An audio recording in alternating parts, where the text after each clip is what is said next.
saat itu banyak banget acara musik, cuman yang isi itu lagi personal sih. Kayak kemarin gue approach Raisa juga sampai gue pacarin dulu Raisanya. Wow, ternyata sebelum sama Hans Daud. Kayak Andika kan gue samperin ke Trans TV segala macam yang emang dicuekin sama dia. Saat gue ngajak Andika, terus gue ngajak Ian Kasela, terus kayak ini kok menarik kayak gitu, kayak menarik dan seru aja gitu. Seru ya, lu ngebuang guilty pleasure lu, terus lu nyenengin orang lagi pada duduk, tiba-tiba teng berdiri semua, coba langsung kenapa hati gue merinding lagi. Oke, Danila ternyata Cici strong. Terus gue jadi ada ketertarikan lebih terhadap Smash sebenarnya sih. Dengan apa yang terjadi dengan mereka kemarin tuh kayak wih seru gitu. Dan kalau Ucup pop main, gue selalu muterin lagu Smash tuh yang kayak itu kayak game changer gitu loh. Tahu sepeda lipat sekarang. Oh, Babang Andika. Cin, gue mau beli sepeda lipat, kata dia gitu. Oke, budget gue 5 juta nih. 5 juta sepeda lipat dapat apa?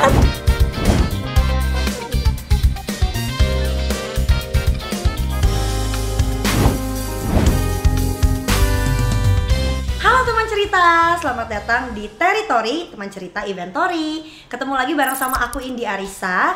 Dan kali ini kita akan ngobrol sama seorang laki-laki penggagas festival musik multi-genre di Indonesia. Apalagi kalau bukan Synchronize Festival. Kalau gitu langsung aja yuk kita ketemuan barengan sama Kiki Ucu.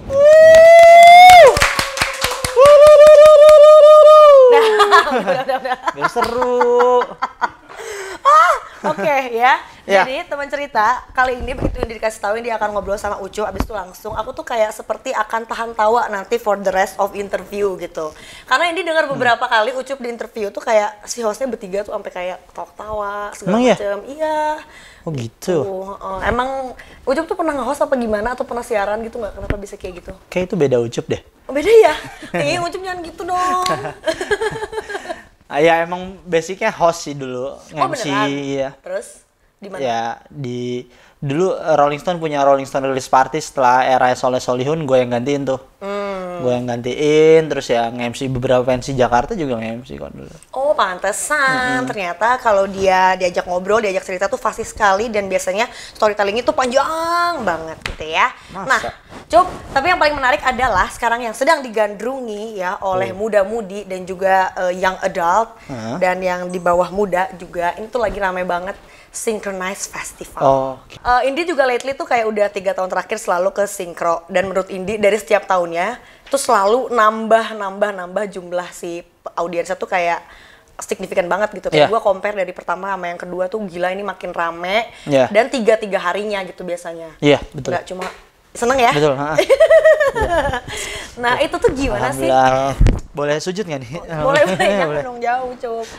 Terus itu gimana sih awalnya? Kenapa? Ini pertanyaan gue yakin banyak banget yang udah sering tanya. Awalnya tuh kenapa lo bikin ini dan kenapa namanya juga Synchronize Fest? Karena kan katanya konsepnya adalah itu ngegabungin ada 3 tema nih, katanya nostalgic, happening, sama newcomer. Nah itu si ide 3 itu tuh dari siapa? Dari lo atau dari ada temen lo nih yang katanya pendiri label The Majors, which is David Karto. David Karto. Kalau ngomongin yang tadi lu bilang nostalgic, happening sama newcomer kan itu sebenarnya rumus gue pribadi. Rumus gue pribadi untuk nentuin pengisi acara sebuah festival lah gitu. Karena kan Synchronize lebih dari 100 band tuh yang tampil. Jadi gue harus milahnya dengan baik dan benar gitu, nggak boleh salah pilih gitu. Nah kalau ngomongin tentang Synchronize Fest-nya sendiri, sebenarnya itu kan adalah jauh ke belakang tahun 2000 tuh, di tahun baru 2000 ke 2021 ke 2000 ke 2021, jauh banget tahun barunya ya. 21 tahun kemudian. Kita aja belum sampai 2021. Embur. Jadi 2000 ke 2001 tuh ada rave party di Sentul. Oke, gua nggak tahu sih. Namanya Synchronize Fest itu. Nah, itu si David Karto udah bikin di situ. Oh, jadi udah pernah ada Synchronize Fest tuh di 2000. Awalnya tuh rave party sebenarnya. Mungkin rave party pertama di Indonesia. Di Pulau Jawa kali ya bisa dibilang. Kalau ngomongin Indonesia mungkin Bali udah ngelakuin juga ya. Jadi di Jawa sampai tahun baru 2001 ke 2002 selesai rave party karena udah banyak yang bikin kan. Abis itu 2009 si Synchronize jalan lagi, waktu itu kolaborasi sama EX Plaza. Kita bikin festival musik 3 hari. Bertepatan dengan ulang tahun EX waktu itu. Terus 2010 bikin lagi di mall di Epicentrum Walk, waktu itu dia baru bikin 3 hari juga. Setelah itu vakum tuh sampai akhirnya 2016 ketemulah dengan Diandra, The Majors, gue sebagai The Majors bersama David Karto dan Diandra ketemu ngobrol ngalor ngidul jadi festival. Jadi festival sebenarnya. Nah dari ngalor ngidul itu kebentuklah rumusnya kayak kita pengen bikin festival yang bisa ngewadahin, bisa ngebikin regenerasi musik Indonesia.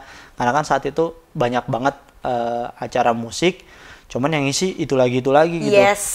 Di range 2014 sampai 2016 kalau bisa dibilang yang ngisi acara musik tuh bisa dibilang kalau nggak Payung Teduh lagi, Bara Suara lagi, Efek Rumah Kaca lagi, nama-nama itu lu nggak pernah ada kesempatan buat musisi-musisi baru untuk merasakan sebuah festival yang skala nasional. Padahal gitu. itu artisnya Ucup loh, nggak apa-apa padahal ya. Maksudnya kan yang tadi disebutin artisnya Ucup. Satu doang. Iya, Bara Suara. Iya.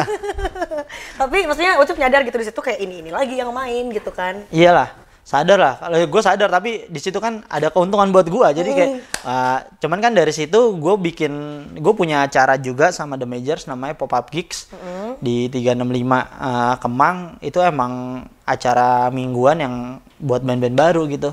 Termasuk yang happening sekarang kayak Fish gitu ya. Pertama kali gue nemunya ya gue ajak main ke Pop Up Gigs waktu itu gitu. 2013 gitu. Ya mereka besar dengan sendirinya lah dengan karya mereka yang bagus juga. Jadi ya selain gue ngurusin band, gue punya wadah juga buat komunitas. Cuman skalanya kan kecil banget gitu. Dan nggak ada modal yang besar untuk ngundang beberapa teman dari luar Jawa lah gitu. Saat itu ya terciptalah Synchronize di tahun pertama. Jadi the main idea tuh awalnya juga kayak yang deket-deket dulu aja, yang emang masih di sini-sini juga gitu kan ya. Si Synchronize? Enggak, di Synchronize awalnya gue langsung pengen nge-cover setiap band yang ada dari Sabang sampai Merauke. Jadi ya gue ada dari Medan, pokoknya Sumatera ada, Kalimantan ada, Sulawesi ada, Jawa ada, Bali ada gitu. Mungkin Indonesia Timur yang dari Indonesia Timur kayak skalanya Papua atau Ambon pernah ada kok si Manumata tuh, grup hip hop. Kecil. Dan yang paling menarik adalah ya kalau Indie Notice tuh like you don't have to go to a metal concert untuk nonton Burger Kill. Gitu. Lo nggak harus ke konser apa misalnya yang untuk nonton Seringai gitu. Jadi kayak misalnya abis itu lo nonton itu udahnya nonton Danila, abis itu lo udahnya nonton Rhoma Irama. Itu dia. Iya kan gitu. Seneng nggak di Synchronize? Seneng banget Ucup. Tapi kok masih jomblo ya? Well, too much information. Nah, jadi gitu teman cerita inventory. Kamu kalau misalnya datang ke Synchronize Fest itu kamu bisa ngedatengin bener-bener kayak beda panggung tuh ambience-nya bener-bener beda gitu. Kadang kalau di festival lain beda panggung tapi ya masih satu tema dan satu warna gitu. Kalau ini tuh bener-bener beda-beda semuanya gitu. Tapi kalau misalnya untuk pemilihan venue biasanya kayak gimana sih? Yang kemarin-kemarin syaratnya tuh kayak dia harus punya spek venue kayak gimana buat Synchronize Fest gitu, Cup? Anginnya harus ke arah barat. Wow. Dan juga harus ada 20 kali pesawat melintas gitu ya. Kayak that's part of the show. Iya. Itu gimana, Cup? Kalau pemilihan venue sih kemarin di awal nentuin Synchronize Fest ada beberapa pilihan ya. Senayan, Ice BSD sama Gambir Expo. Waktu itu kita pengen ngadirin suasana yang emang vibe-nya festival banget kan. Kalau masuk ke Senayan atau ke Ice BSD kan masih kayak lu datang ke bukan sebuah festival gitu, kayak gua ngerasanya. Iya. Gitu kan? Bukan sebuah festival. Pas ketemu Gambir Expo tuh kayak arah mata angin gitu loh. Ada lo berhenti di bundaran, kalau misalkan lo datang ke Synchronize di bundaran yang tempat merchandise itu sebelah sini bisa ada stage, sebelah sini ada stage. Jadi ada satu titik yang emang bisa ngeliat ke setiap area gitu. Nah, dan itu biasanya jadi meeting point Indie dan teman-teman. Iya, apalagi di mana lagi lo mau meeting atau di booth? Enggak, biasanya kalau enggak di yang tempat makan sebelah sana. Iya, di booth anggur merah enggak? Itu ngantrinya panjang banget. Oh, makanya kenal orang dalam biar gak ngantri. Oh gitu, ya udah nanti aku Ucup ya. Buatku dan teman-temanku gitu. Iya, emang itu dijadiin kayak kalau di Jakarta sih kita menganalogikan itu kayak bundaran HI-nya lah, si titik kayak arah mata angin bisa kelihatan ke stage yang dynamic, lake, forest segala macam. Nah dari situ kita ngeliat kayak wah ini tempatnya pas gitu, dan secara layout udah ada bangunan-bangunan yang eksis ya gitu, yang udah bisa dijadiin oh ini seru nih tempat-tempat ini bisa kayak distrik gitu suasananya gitu. Iya. Nah, Cup, tapi ini pertanyaan pribadi nih. Kenapa stage yang gede lo bikinnya sengaja sebelahan gitu? Jadi biar orang tuh bisa setengah-setengah gitu ya. Yang kayak dua yang gede gitu, tapi itu jadi enak banget. Dan udah pasti kalau panggung gede artisnya gede kan. Jadi kita tuh kalau pindah kayak cuma tinggal melipir dikit doang gitu. Atau enggak ngambilnya agak tengah aja biar kalau lo ke kanan bisa, ke kiri bisa gitu. Iya, kalau pertimbangan sebelah-sebelahan karena sebenarnya kan gua nggak pernah menyebut ada stage utama atau stage enggak gitu, atau stage yang enggak utama.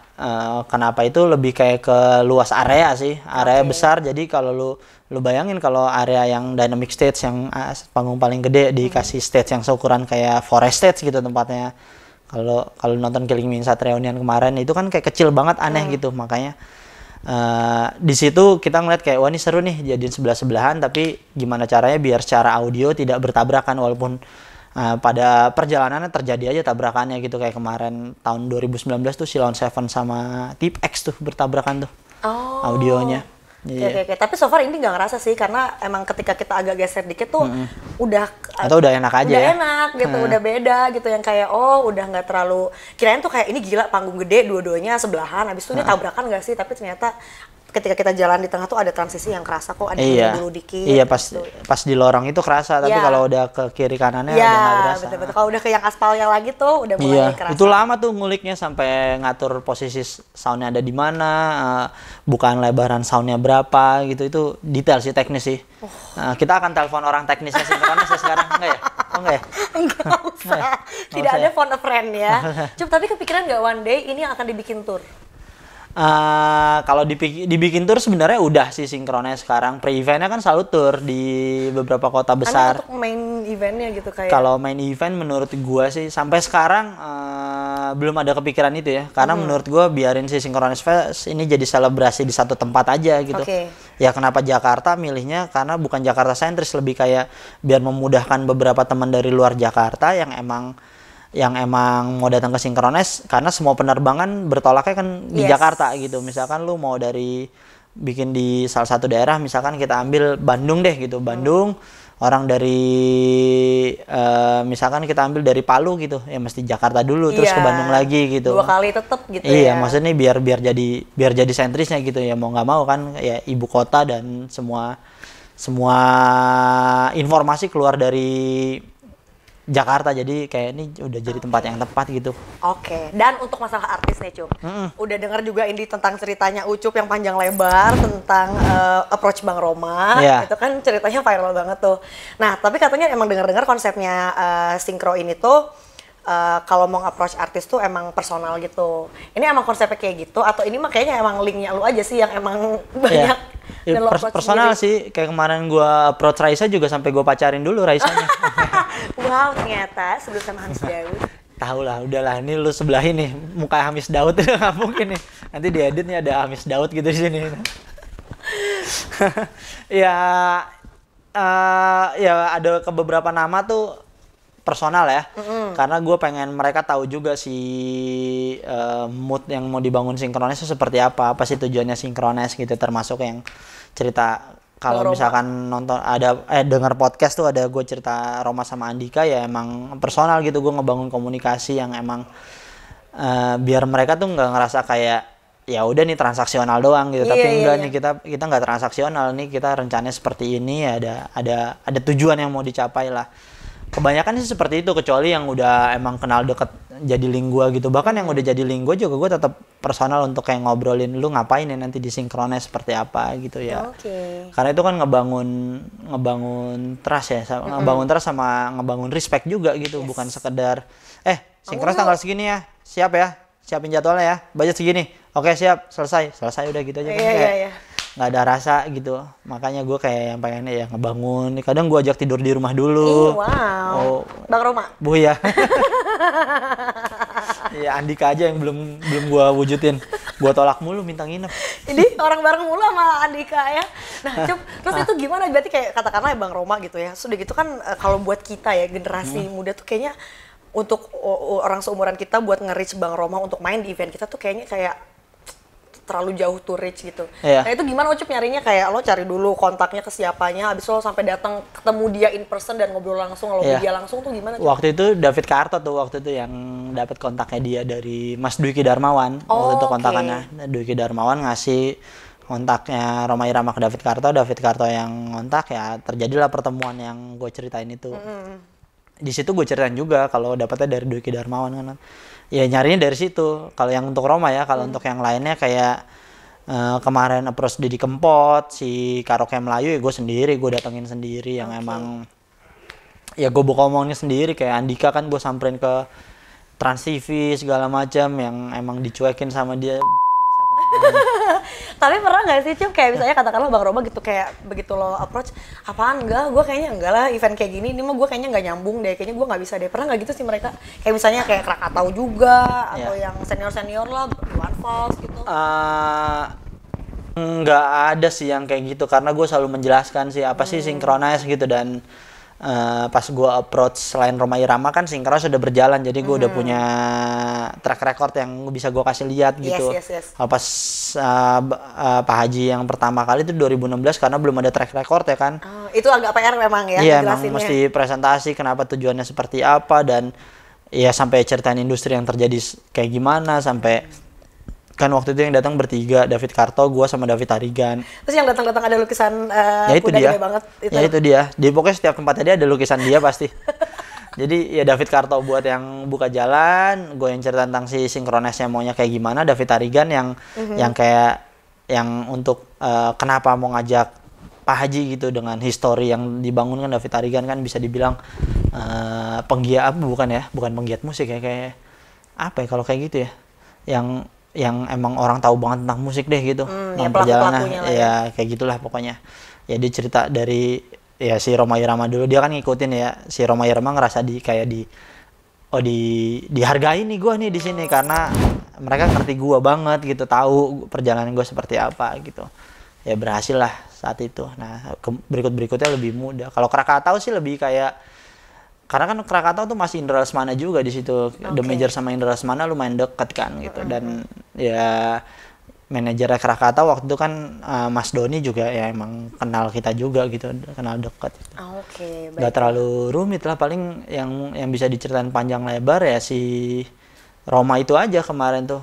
Ada lagi nggak ya cerita yang berapa menarik? duit sih selegend itu Bang Rhoma di sama Syncro? Ya nggak ada seberapa sama rekening gue lah. Ih sombong, adalah Ria juga ya. Ya angka sih dia kan rate-nya tinggi banget sebenarnya, di atas 350 juta sih Rhoma Irama sekali main kan. Cuman kalau Synchronize kan ya jauh banget lah gitu di bawah itu. Dia mau ya? Ya karena ya gue approach-nya kan ngasih tahu juga kondisinya seperti apa, dan ini acara baru yang dituju mau kayak gimana gitu. Sampai akhirnya dia support gitu. Iya, berarti untuk para pelaku event sebetulnya tuh gimana, sepintar apa Anda tuh untuk dealing gitu ya? Bukan dealing, untuk berteman. Oh, oke, untuk bersahabat dulu ya. Untuk berteman, ngasih tahu maksud acara kalian itu apa gitu. Lebih ke situ. Tapi tipsnya dong nih Cup buat para pelaku event, misalnya mau kayak gitu, mau nge-approach satu artis, gimana tipsnya tuh kayak supaya lo bisa menyampaikan dengan baik, mendeliver dengan baik, itu apa purpose dari event lo? Atau mungkin karena Ucup tuh udah manajer artis juga kali ya, jadi ngerti nggak sih celah-celah segala macamnya? Harus jadi manajer artis dulu kah? Enggak. Sebenarnya kan ya gue bisa ngelakuin di Synchronize tuh karena apa yang udah gue lakuin dari tahun 2000-an lah sebenarnya kan, kali gue kenal beberapa pelakunya juga, jadi bisa personal juga ke beberapa orang ya.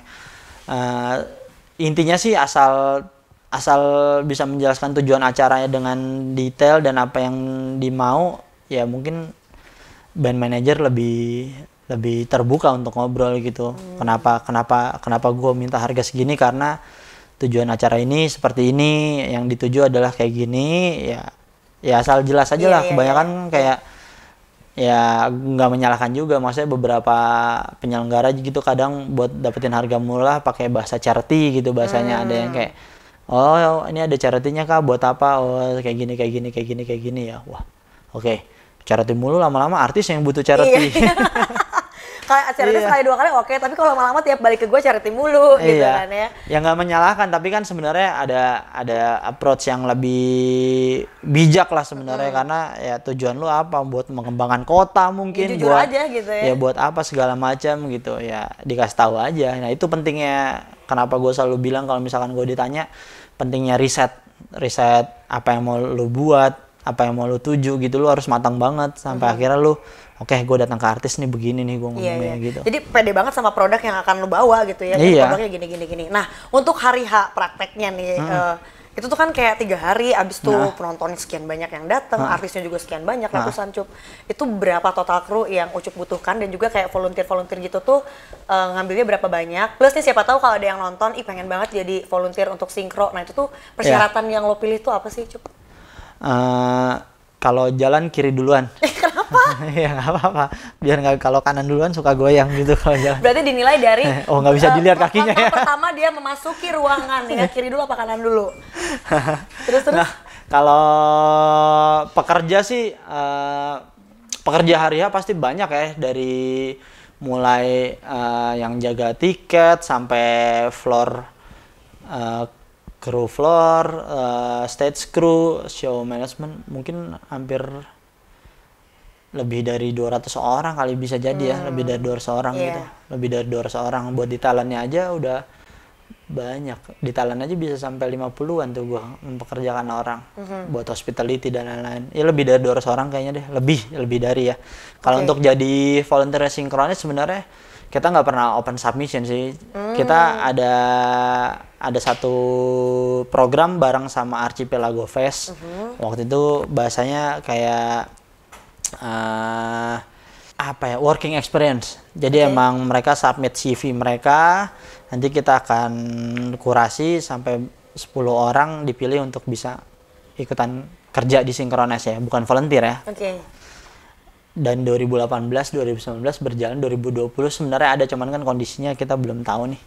Ada kalau untuk, tapi bukan volunteer, jadi untuk kerja gitu menurut gua. Dan itu gua ngeliatnya berdasarkan CV gitu. Kalau yang di luar yang itu, yang gua ajak kerja biasanya seperjalanan gue lah, karena beberapa yang kerja di Synchronize kan tujuan gue adalah pengen ngeregenerasi juga biar pelaku industri eventnya berputar juga. Kayak ada beberapa anak kampus yang pernah ngundang band-band yang gue pegang, kayak wah ini punya potensi nih anak nih, gue ajak kerja. Terus ya beberapa nama gue ajak kerja gitu. Bahkan gue nggak hire profesional buat yang di pos gue ya, karena menurut gue di sini tempat yang pas buat belajar tumbuh kembang tentang industri. Dan juga mungkin lo seneng atau kayak ya ini mungkin lebih fresh juga ya dengan anak-anak muda gitu. Lebih murah bahasanya. Enggak. Dasarnya bukan murah sih, karena gue samain mereka sama profesional sebenarnya bayarannya. Oke. Murah tadi bercanda doang, bercanda loh beneran. Lihat aja nanti RAB ya kalau percaya. Terus Cup, kalau untuk vendornya yang skillnya lebih besar gitu, itu untuk kayak lighting, sound system segala macam, itu dari pertama sampai sekarang itu selalu mereka lagi, atau katakanlah orang yang udah Ucup percaya, atau itu setiap hari, setiap tahunnya lo buka ini baru gitu, kayak siapa aja yuk submit boleh gitu. Kalau vendor sih sama terus dari tahun pertama ya, karena hitungannya kita kerja bareng, ngerintis bareng sama vendor tentang Synchronize ya.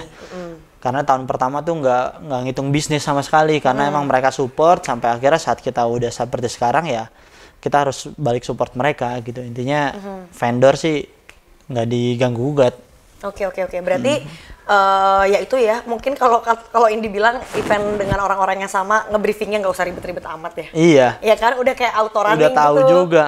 Iya. Jadi ngapain dibikin susah? Nah Cup, kalau misalnya buat line up itu semuanya udah, atau masih ada yang kayak mau nambah tapi misalnya belum dapat harga apa misalnya? Gua ngajak Andika, terus gua ngajak Ian Kasela, terus kayak ini kok menarik ya gitu, kayak menarik dan seru aja gitu. Seru ya, lu ngebuang guilty pleasure lu, terus lu nyenengin orang, walaupun nanti realitanya waktunya jadi nggak ada ya. Bilang lagi ke bulan berikutnya, nanti tenang aja ini buat kamu kok sayang. Orang lagi pada duduk, tiba-tiba teng berdiri semua, Cup langsung kenapa hati kalau gue merinding lagi. Mereka pengen nonton apa yang mereka nggak bisa nonton dulu gitu. Yang saat mereka tumbuh kembang kan mayoritas pengunjung Synchronize yang tumbuh kembangnya tahun 2000-an lah ya. Saat mereka lagi besar-besar, lu di setiap sudut jalan lu mendengar karya mereka.